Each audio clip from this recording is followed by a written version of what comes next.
Bonsoir. Et bonsoir également à nos frères qui nous suivent depuis le Zoom.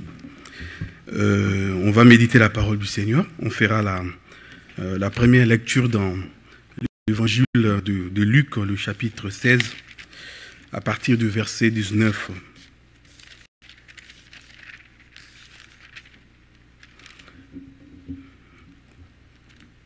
Luc, le chapitre 16, à partir du verset 19, je vais lire. Il y avait un homme riche qui était vêtu de pourpre et de fin lin, et qui chaque jour menait joyeuse et brillante vie.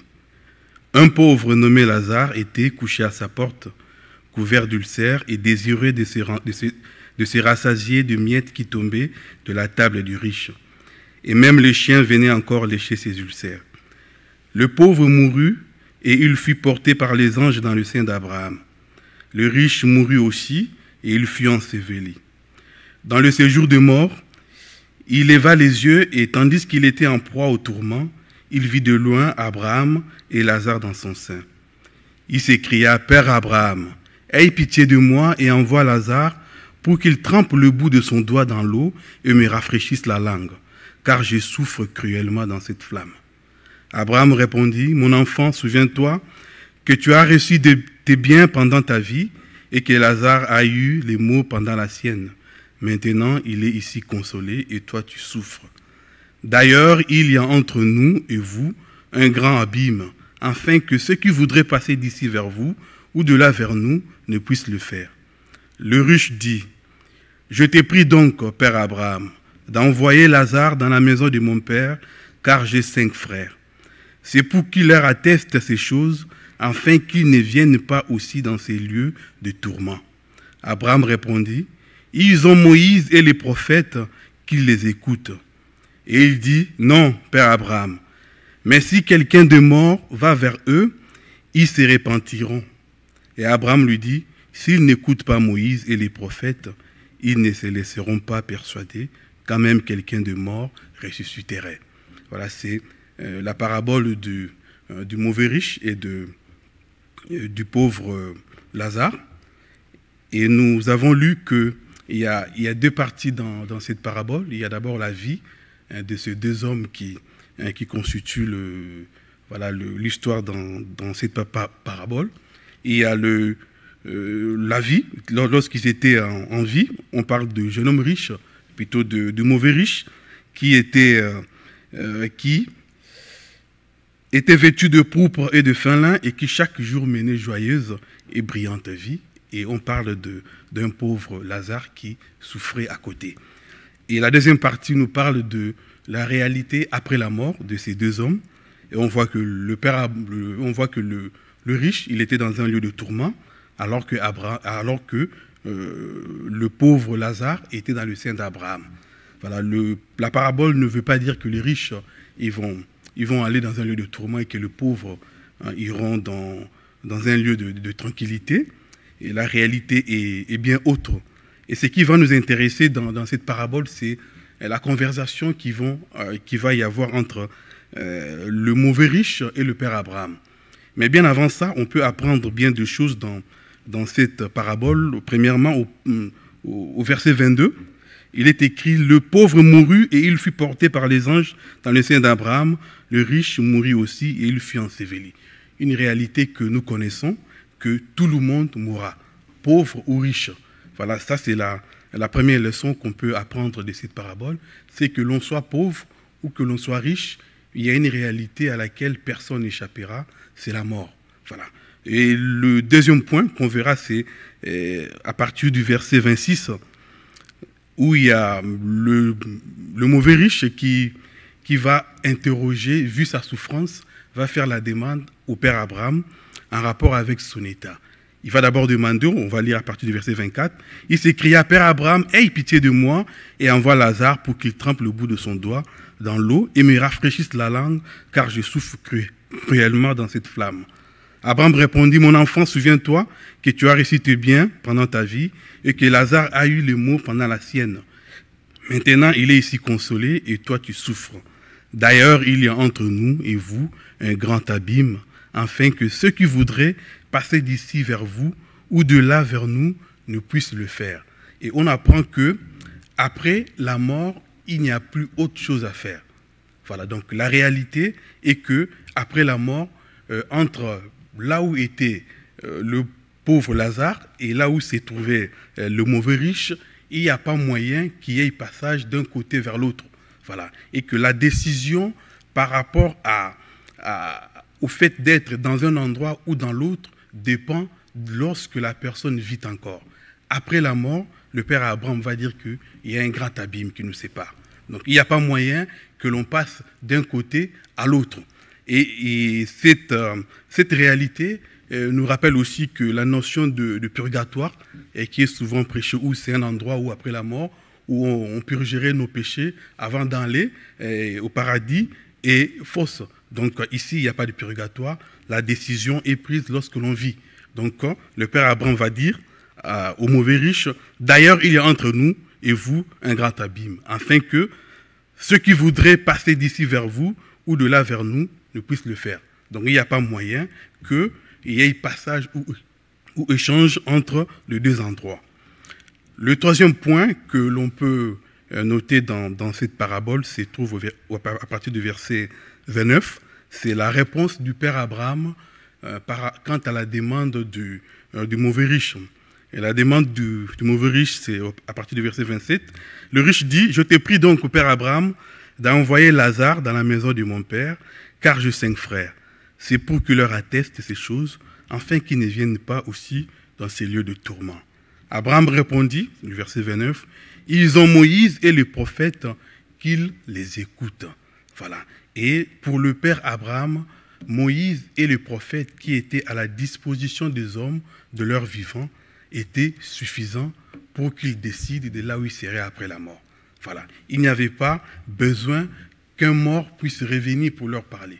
C'est que Dieu avait donné, à savoir Moïse et les prophètes, étaient suffisants pour décider.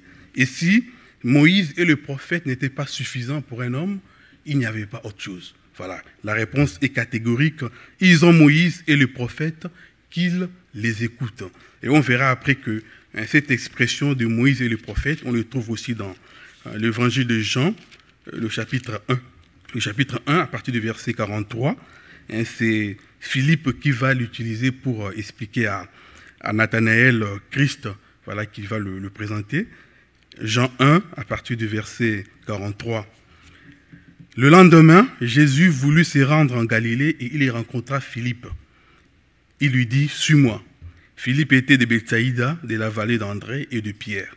Philippe rencontra Nathanaël et lui dit, « Nous avons trouvé celui de qui Moïse a écrit dans la loi et dont les prophètes ont parlé, Jésus de Nazareth, fils de Joseph. » Donc Philippe va parler de Christ comme étant celui dont Moïse a parlé dans la loi et dont le prophète aussi ont parlé. Donc la loi, Moïse et le prophète que le père Abraham va présenter à ces mauvais riches comme étant quelque chose de suffisant pour décider de son sort après la mort. C'est donc la parole de Dieu donnée par Moïse et par les prophètes. Donc la parole qui a été donnée par Moïse, nous le connaissons, c'est la loi que Moïse a donnée au peuple d'Israël. Et si on veut définir la loi c'est un ensemble de commandements et d'interdictions donnés par Dieu à Israël, son peuple, dans le cadre de l'alliance qu'ils ont conclue à Sinaï, le mont Sinaï. Et Dieu va donner sa loi à son peuple pour que son peuple sache comment se conduire. Et cette loi, c'était un cadre qui permettait aux Juifs, en tout cas, de savoir quelle était la volonté de Dieu. La loi n'était pas simplement les 10 commandements que l'on trouve dans Exode 20, donc où on trouve qu'il y a Moïse qui va réciter les différents commandements dans Exode 20, où on parle de 10 commandements. Il y avait d'autres commandements qui ne sont pas dans les 10 commandements. On le trouve par exemple dans Exode 21, on parle de lois relatives à la liberté et à la vie. Et il y a des lois qui étaient liées à la propriété ou aux mœurs, il y a des lois morales et des lois cérémonielles. Donc il n'y avait pas que la loi qui était le commandement qui était contenu dans les 10 commandements, il y avait d'autres qui permettaient aux Juifs de savoir comment se conduire. Et Cette loi, Dieu l'a donnée, comme nous le savons, à Moïse, mais dans le livre de Galates, le chapitre 3, l'apôtre Paul va parler d'un être aussi qui avait intervenu lorsque Dieu a donné à Moïse la loi. Galates 3, le verset 19.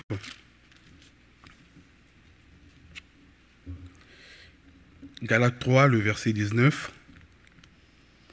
C'est l'apôtre Paul qui parle aux frères de Galates, puisqu'il va vouloir établir la différence entre la loi et la foi.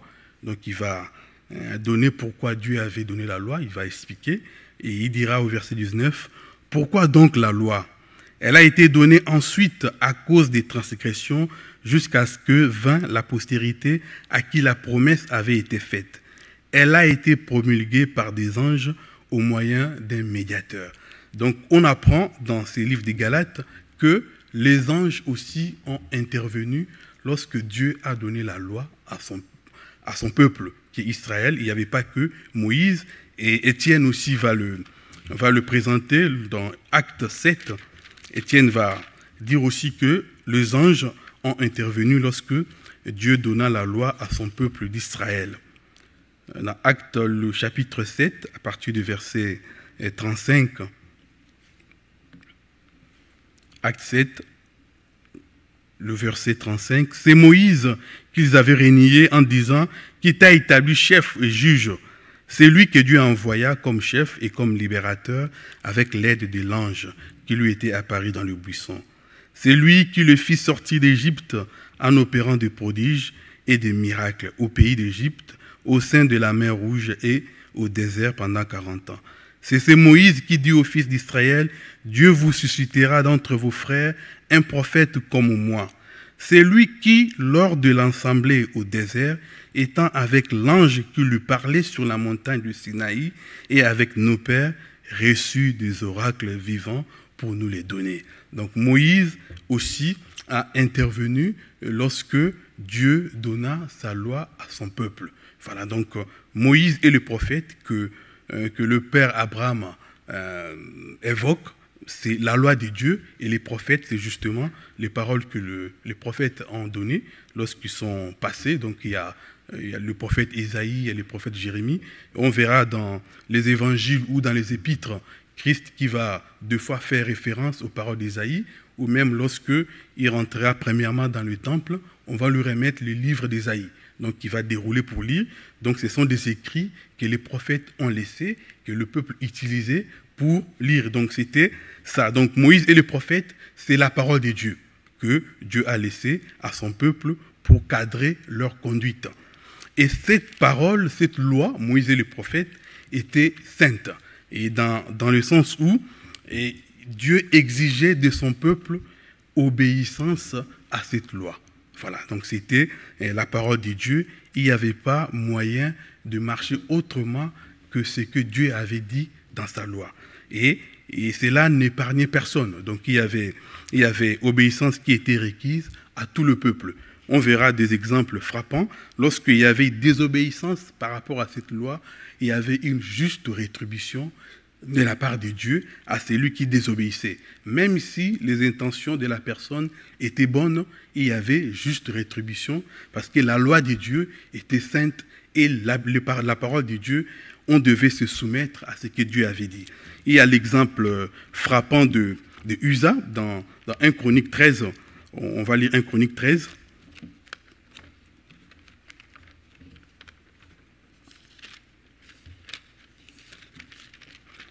1 Chronique, le chapitre 13, à partir du verset 6.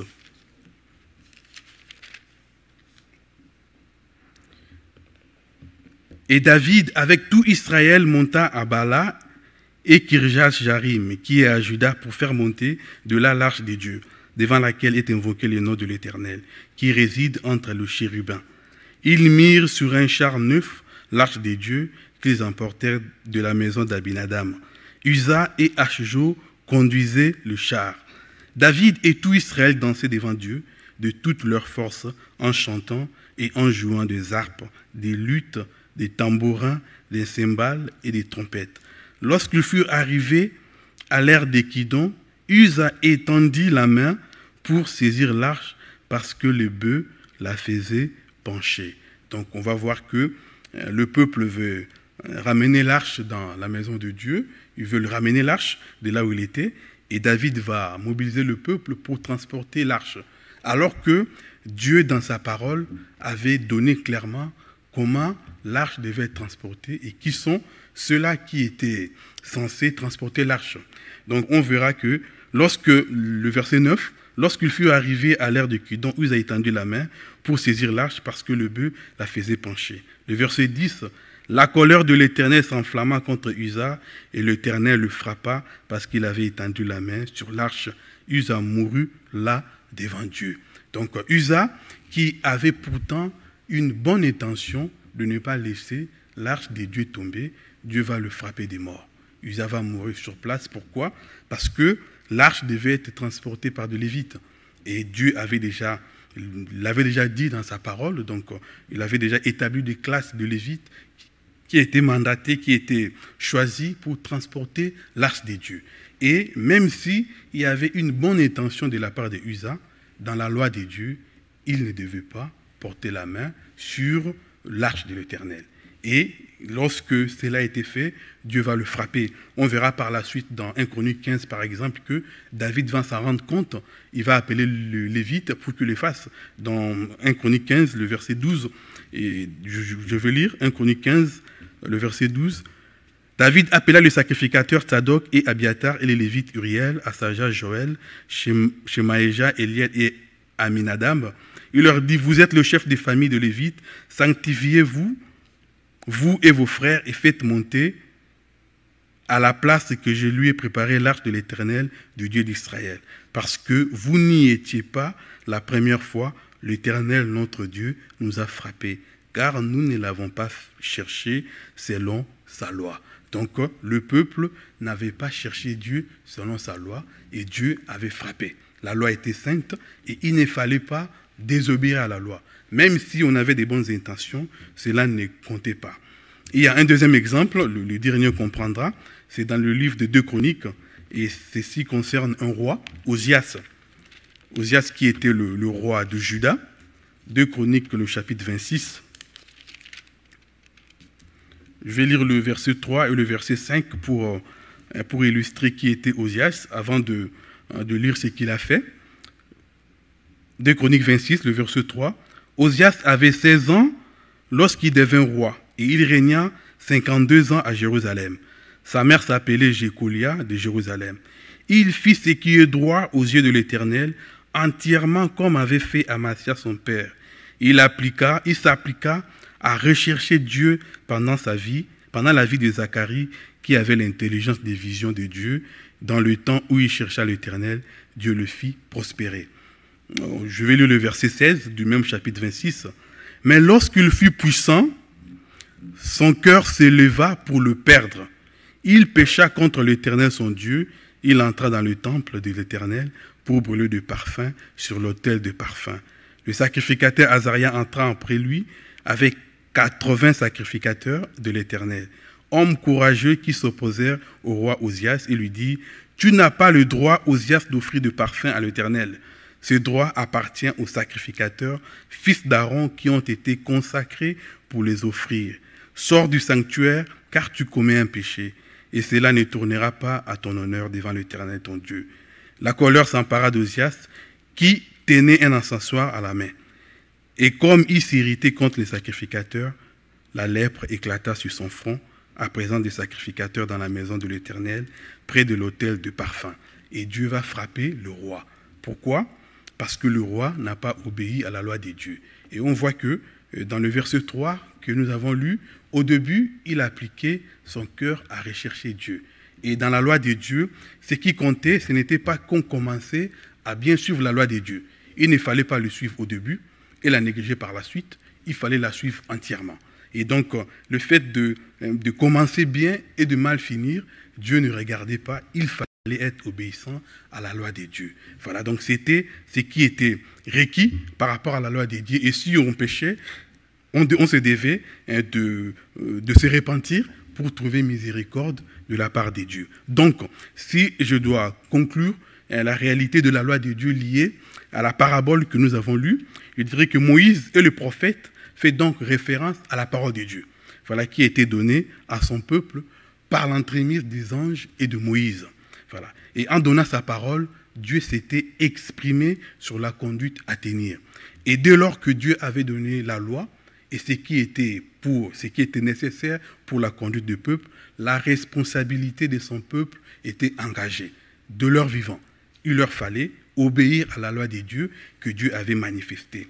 Et si une personne venait à estimer que la parole de Dieu n'était pas suffisante, il n'y avait aucun autre moyen. Dieu s'était déjà exprimé, il n'y avait pas autre solution que Dieu pouvait employer autre que ce qui était manifesté dans sa parole.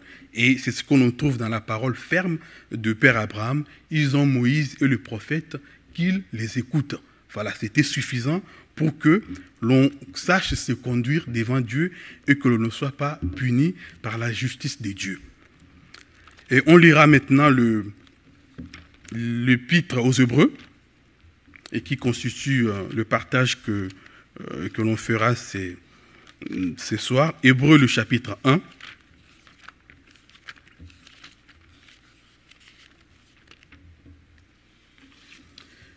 Hébreux, le chapitre 1, du verset 1 au verset 4.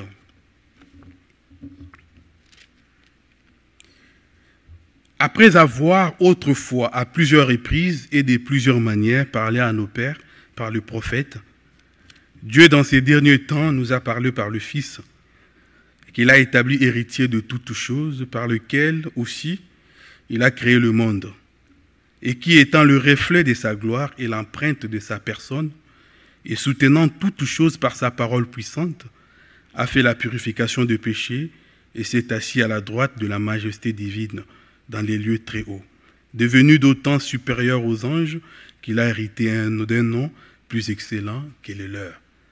Ici, l'auteur nous parle d'une nouvelle dispensation. Voilà. Et il va dire qu'après avoir autrefois, Dieu, après avoir autrefois et à plusieurs reprises, de plusieurs manières, parlé à nos pères, donc nous avons vu que Dieu autrefois avait parlé dans la loi et par le prophète qu'il avait envoyé. Et l'auteur nous dit que Dieu, dans ces derniers jours, nous a parlé par le Fils. Voilà. Dieu a parlé par le Fils, par lequel il a aussi créé le monde et qu'il a établi héritier de toutes choses. Voilà. Et nous sommes, confrontés à une révélation de Dieu. Dieu s'est révélé autrement et s'est manifesté au travers de son Fils. Et lorsque l'on lit le chapitre, plutôt le verset 3 de Hébreux 1, on dit « étant le reflet de sa gloire et l'empreinte de sa personne ». Le Fils par lequel Dieu a parlé, il est le reflet de la gloire de Dieu et il est l'empreinte de sa personne. Et j'ai regardé ce que ça signifiait, le fait de dire le reflet de sa gloire et l'empreinte de sa personne. Et j'ai trouvé que le reflet signifie, il reflète parfaitement la majesté de Dieu. Voilà. Et empreinte, c'est l'expression exacte d'une personne ou d'une chose ou la reproduction précise en tout point.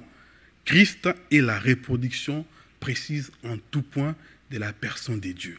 Donc, comme Jean le disait dans l'Évangile, dans le premier chapitre, Dieu a pris chair, la parole a pris chair, est venue habiter par les hommes. Dieu a pris chair pour s'adresser aux hommes. Et c'est la révélation qui est dans laquelle nous sommes, qui est face à nous. Donc Dieu a parlé par le Fils, ce Fils est son expression. Ce Fils est le reflet de sa gloire et l'empreinte de sa personne. Et pourquoi l'auteur de l'Épître aux Hébreux veuille à ce qu'il montre le qualificatif de Christ?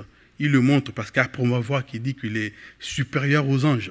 Les anges que nous avons vus, qui ont intervenu dans la dispensation de la loi et de prophètes, l'auteur va dire que ce Christ qui est venu par la suite, par qui Dieu a parlé, est supérieur aux anges.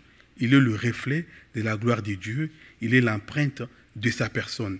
Et l'apôtre Paul va le dire aussi aux Colossiens, le chapitre 1, le verset 12 au verset 15, il va dire qu'il est l'image du Dieu invisible. Christ dans laquelle nous sommes, et celui par qui Dieu s'est révélé, est plus supérieur aux anges. Christ est supérieur aux anges. Et l'apôtre, l'auteur le dit pourquoi? Parce qu'il y a des implications après. Il y a des implications qu'il va présenter le chapitre 2, chapitre 3 jusqu'au chapitre 5, par rapport à cette réalité que Dieu, par qui, et Christ plutôt par qui Dieu s'est révélé dans ses présents siècles, est supérieur aux anges. Et les implications, on le verra par exemple dans le chapitre 5, dans le verset 5 qu'on a lu, du chapitre 1 de Hébreux. Il dit, « Car auquel des anges Dieu a-t-il dit, tu es mon fils, je t'engendre aujourd'hui. Et encore, je serai pour lui un père, il sera pour moi un fils. » Et lorsqu'il a introduit de nouveau dans le monde le premier-né, il dit que tous les anges de Dieu l'adorent. Christ est adoré par les anges. Les anges qui ont intervenu autrefois dans la loi, qui ont promulgué la loi des dieux, Christ est supérieur et les anges adorent Christ. Et quelle est l'implication? Pourquoi l'auteur veut nous présenter que Christ est supérieur aux anges? Pourquoi il le fait? Et la réalité, on le voit dans le chapitre 2. Dans le chapitre 2 de l'Épître aux Hébreux, que nous venons de lire, le chapitre 2, le verset 1 au verset 4, nous montre premièrement pourquoi l'auteur de l'Épître aux Hébreux tient à présenter Christ aussi comme étant supérieur. Il dit, c'est pourquoi c'est une, on va dire, une conséquence eu égard à ce qu'il a dit précédemment. Et ce qu'il a dit précédemment, c'est que Jésus-Christ est supérieur aux anges. Là, parce qu'il a dit dans le chapitre 1, qu'on lira, et dans le chapitre 2, lorsqu'il dit, c'est pourquoi, c'est par rapport à ce qu'il a dit avant. Et ce qu'il a dit avant, c'est que Jésus, qui est venu pour parler aux hommes, est supérieur aux anges. Et il dira, c'est pourquoi nous devons d'autant plus nous attacher aux choses que nous avons entendues, de peur que nous ne soyons emportés loin d'elles. Car si la parole annoncée par des anges a eu son effet, et si toute transgression et toute désobéissance a reçu une juste rétribution, comment échapperons-nous en négligeant un si grand salut, qui, annoncé d'abord par le Seigneur, nous a été confirmé par ceux qui l'ont entendu, Dieu appuyant leur témoignage par des signes, des prodiges et divers miracles, et par le don du Saint-Esprit distribué selon sa volonté. Eu égard à la supériorité de Christ par rapport aux anges, nous devons prêter attention à ce qu'il dit. Voilà, à ce qu'il dit, parce qu'il est supérieur, et nous devons prêter attention à ce qu'il dit, de peur que nous soyons éloignés de ce que nous avons entendu. Voilà, c'est l'exhortation que l'auteur de l'Épître aux Hébreux nous donne. Il dit que nous avons beaucoup entendu, voilà, peut-être que nous avons écouté des prédications dans des chants ou dans notre lecture personnelle, la parole de Dieu, et à travers Christ. Et l'auteur voudrait nous dire, il nous faudrait prêter attention d'une manière particulière à ce que Christ dit. Et il justifie cette exhortation par le fait que, le verset 2, « Car si la parole annoncée par des anges, la parole qui a été promulguée par les anges que nous avons lue, c'est la loi. La loi qui a été promulguée par les anges. Il dit, si la parole annoncée par des anges a eu son effet, et si toute transgression à cette parole annoncée par les anges, et toute désobéissance a reçu une juste rétribution, comment échapperons-nous en négligeant un si grand salut? L'auteur ici s'est adressé, bien entendu, aux Juifs qui hésitaient encore à prendre part à l'évangile qui leur avait été annoncé et qui voulaient reculer dans la loi de Moïse. Et il va leur dire que Christ est supérieur aux anges et par conséquent, on devait prêter beaucoup plus attention à ce qu'il dit. Voilà. Puisque si la parole des anges, les anges qui sont inférieurs à Christ, si leur parole était aussi importante que la personne qui désobéissait à cette parole recevait juste rétribution, il n'y a pas moyen qu'on échappe si on négligeait la parole de Christ. Voilà. Et il dit, comment échapperons-nous en négligeant un si grand salut? Voilà. Et négliger le salut des dieux, on peut le voir de deux façons, soit en rejetant l'évangile qui nous est annoncé, voilà, donc en tournant le dos à l'évangile que Christ a apporté et en ne voulant pas l'écouter, soit en ne travaillant pas à notre salut, comme l'apôtre Paul va le dire par la suite. Et si nous savons que nous avons nous avons saisi cette parole de l'évangile de Christ et que ça paraît des fois bizarre que l'on parle de l'évangile encore lorsqu'on est dans l'église. Mais l'apôtre Pierre va exhorter les frères qui sont dans la foi, dans 1 Pierre 5, le verset 12.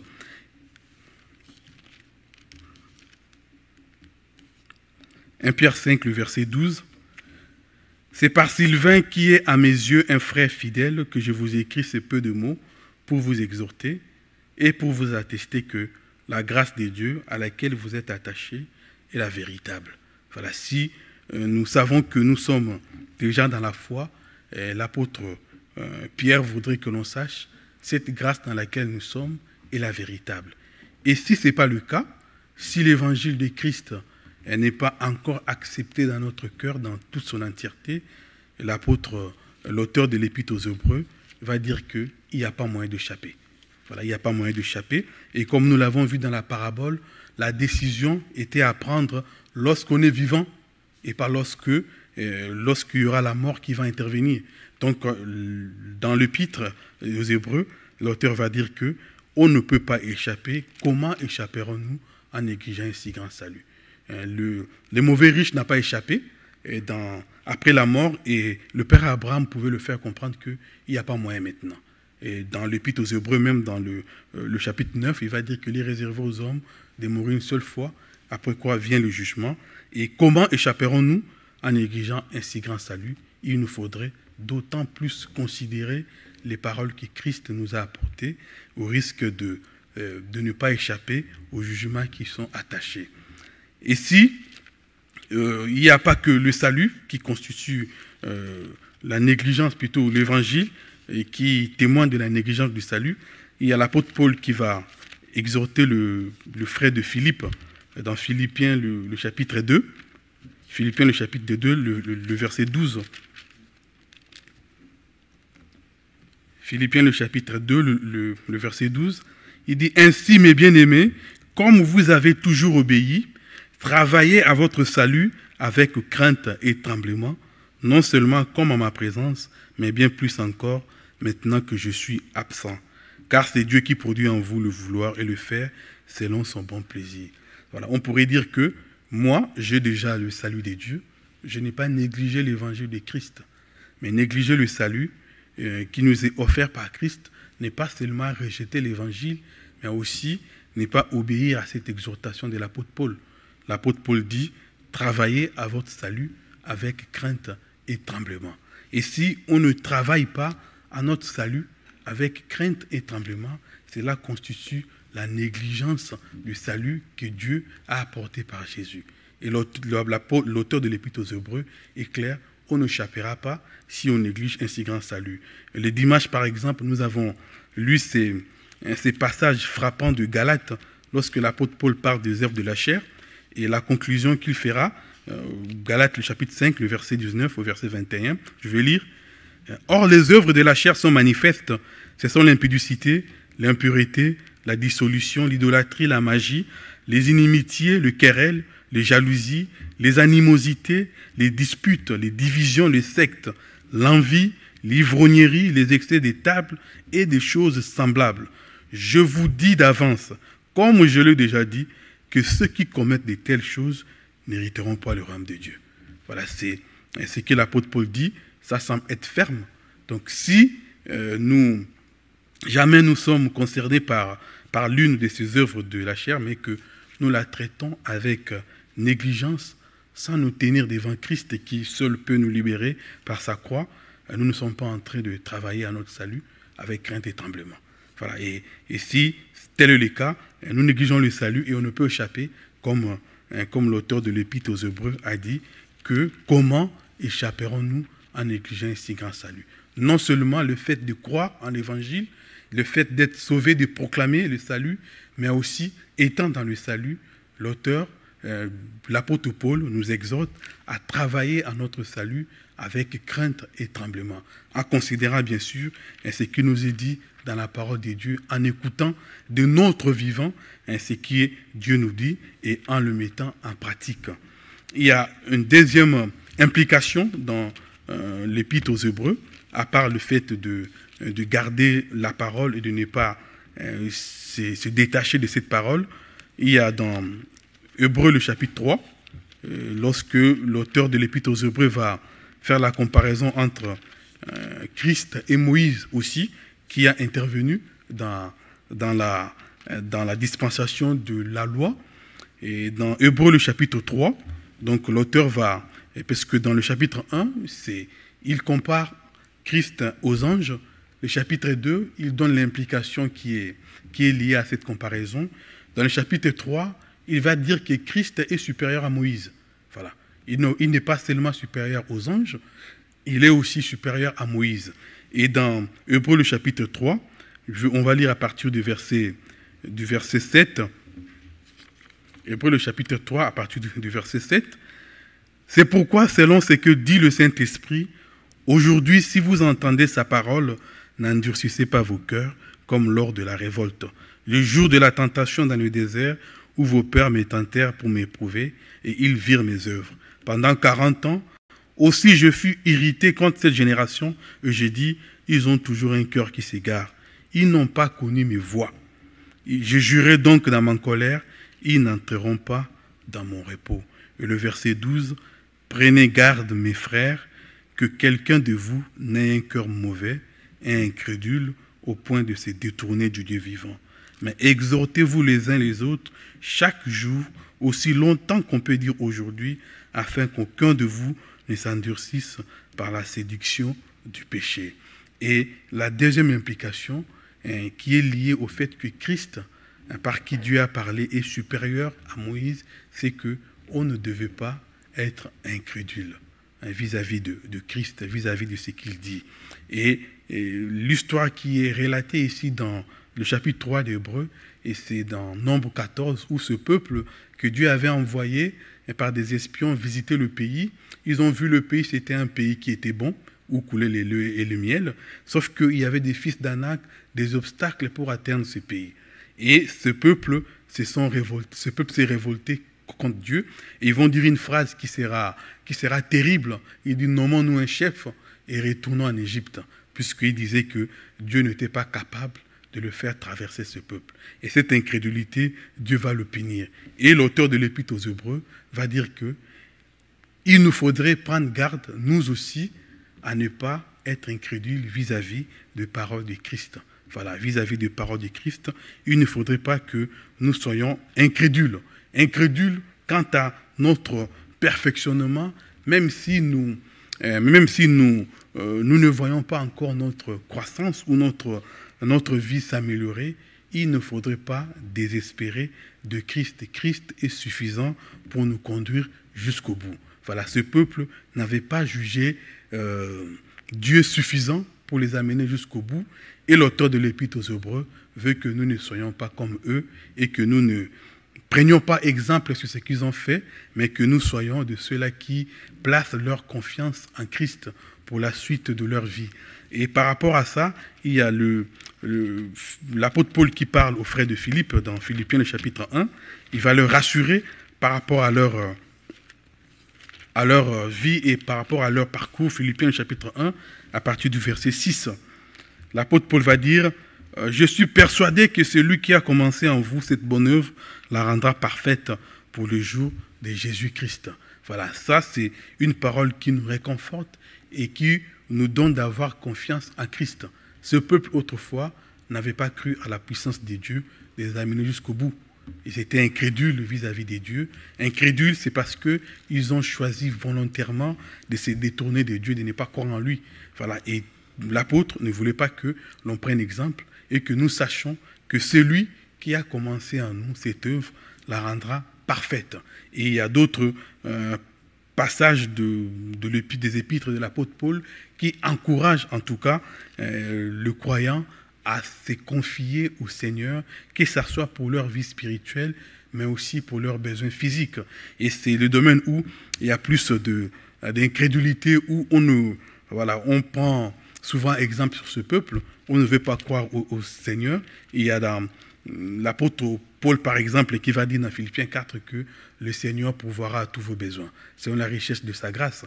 Et il nous faudrait que nous prenions ces paroles des apôtres qui ont annoncé Christ et que nous les gardions et que nous ne les laissions pas. Et que nous gardions l'exhortation du Père Abraham. Ils ont Moïse et les prophètes qui les écoutent. Et pour le Père Abraham, cela a été suffisant. Et en nous, aujourd'hui, comme nous avons lu, Dieu a parlé par le Fils.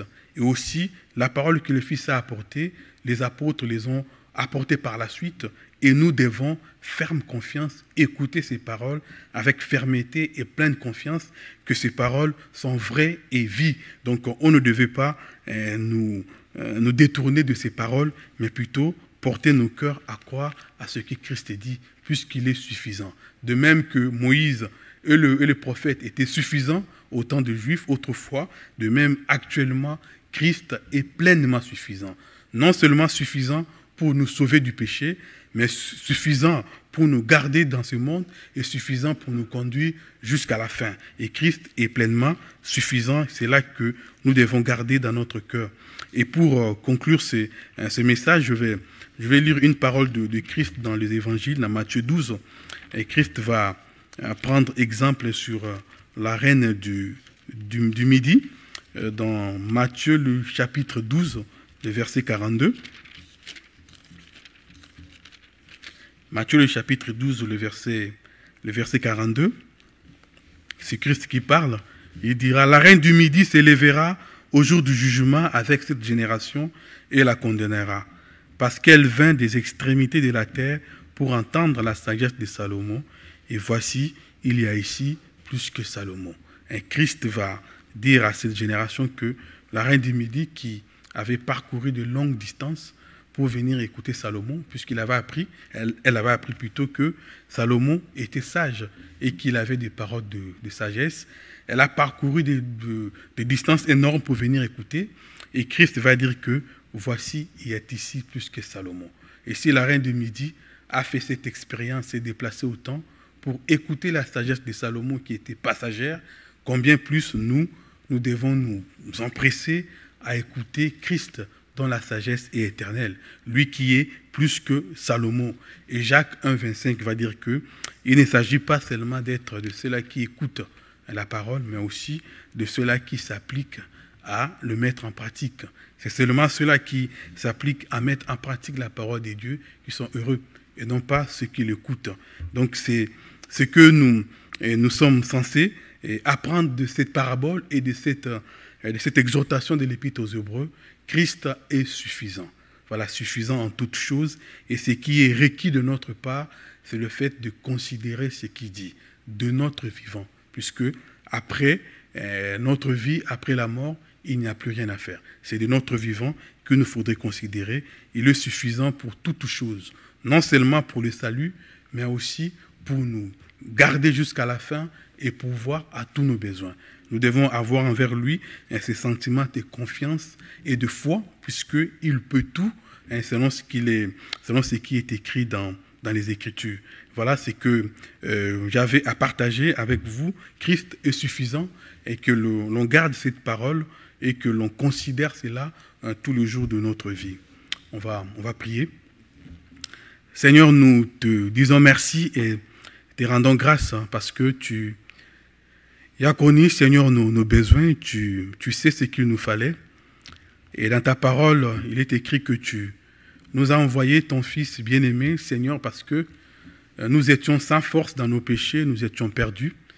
Et tu as manifesté ton Fils qui est exactement comme toi, Seigneur, qui est le reflet de ta gloire et l'empreinte de ta personne, et qui est venu, Seigneur, merci parce que tu nous as donné à nous, Seigneur, dans nos cœurs, la foi pour croire en ce qu'il nous a apporté. Et cela, Seigneur, nous a donné d'avoir place auprès de toi comme des enfants. Oui, nous sommes sauvés, Seigneur, nous sommes de ceux-là qui sont délivrés de la puissance du péché, de ceux-là qui ne sont plus condamnés, mais qui ont une place devant toi comme des enfants. Et nous t'en bénissons, Seigneur.